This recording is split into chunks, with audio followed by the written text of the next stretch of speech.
Hello guys. आज हम start करेंगे एनसीईआरटी फिजिक्स चैप्टर 6 जो कि है इलेक्ट्रोमैग्नेटिक इंडक्शन। समझेंगे इलेक्ट्रोमैग्नेटिक इंडक्शन के फिनोमेना को। तो चलिए इंट्रोडक्शन से इसे स्टार्ट करते हैं। तो अभी तक हम देख चुके हैं जो इलेक्ट्रिसिटी एंड मैग्नेटिज्म है, इसको क्या किया गया था, सेपरेट माना गया था। ठीक है, पहले बहुत लंबे टाइम तक इलेक्ट्रिसिटी एंड मैग्नेटिज्म जो फिनोमेना जो हम प्रीवियस चैप्टर्स में देख चुके हैं, इनको सेपरेट माना गया। और इसके बाद 19th सेंचुरी में क्या हुआ, एक्सपेरिमेंट किए गए किसके द्वारा, ओयरस्टेड, एम्पियर, ये हम सब देख चुके हैं। ठीक है, और इनके एक्सपेरिमेंट हमने ओयरस्टेड एक्सपेरिमेंट देखा था।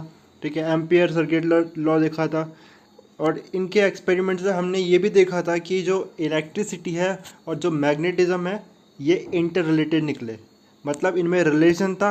और हमने ये देखा कि जब क्या इलेक्ट्रिक चार्जेस जब मूव करेंगे तो क्या प्रोड्यूस होगा, मैग्नेटिक फील्ड।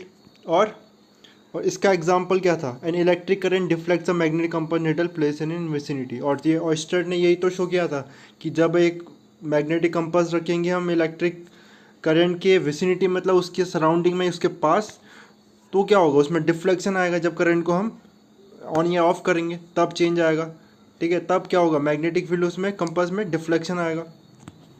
और इससे एक क्वेश्चन ऑब्वियसली बनता था कि क्या इसका रिवर्स भी या कन्वर्स भी पॉसिबल है। तो इसका आंसर सरप्राइजिंगली क्या है, यस। यानी कि जो हम मैग्नेटिज्म से इलेक्ट्रिसिटी प्रोड्यूस कर सकते हैं। तो फिर एक्सपेरिमेंट माइकल फेराडे को इसका बहुत बड़ा क्रेडिट जाता है। माइकल फेराडे जो इंग्लैंड के थे और जोसेफ हेनरी यूएसए में।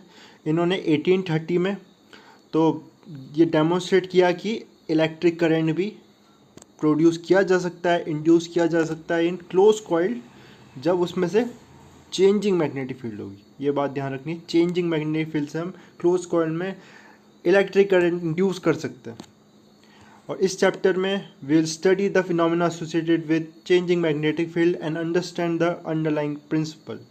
इन्हीं सारी चीज़ों को हम देखना है कि हम मैग्नेटिज्म से, चेंजिंग मैग्नेटिक से कैसे इलेक्ट्रिक करंट इंड्यूस करेंगे। The phenomena in which electric current is generated by varying magnetic field is appropriately called electromagnetic induction.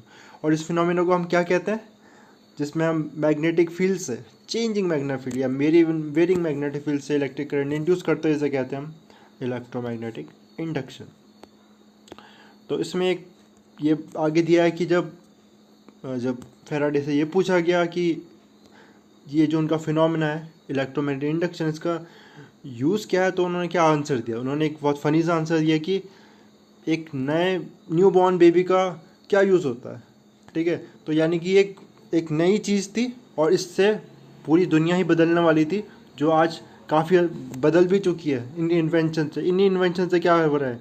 और इन्हीं इन्वेंशन की वजह से हम क्या कर पा रहे हैं, इसकी प्रैक्टिकल यूटिलिटी बहुत है। जो इलेक्ट्रिक लाइट्स है, जनरेटर्स है, ठीक है, ट्रेन, टेलीफोन, सब कुछ, पर्सनल कंप्यूटर, इसी प्रिंसिपल्स की वजह से हम यूज़ कर पा रहे हैं। ठीक है, तो इसका the pioneering experiment of Faraday and Henry have led directly to development of modern day generator and transformer generator इसी प्रिंसिपल पे वर्क करे। और उस पर ही हम देख रहे हैं कि सारे हमारी इतने सारे जो अप्लाइंसेस है, ठीक है, जो इलेक्ट्रिसिटी हमारे घरों तक आ रही है, बेसिकली इसी की वजह से। ठीक है, तो और जो आज की जनरेशन है ये बहुत बड़ा हम शुक्रगुजार है इलेक्ट्रोमैग्नेटिक इंडक्शन की वजह से, जिसकी वजह से हम इस आगे तक इतना हम मॉडलाइजेशन कर पाएँ। तो नेक्स्ट वीडियो में हम बात करेंगे जो फेराडे और हेनरी के एक्सपेरिमेंट के बारे में। ठीक है, तो इस वीडियो में अभी के लिए इतना ही। Thank you.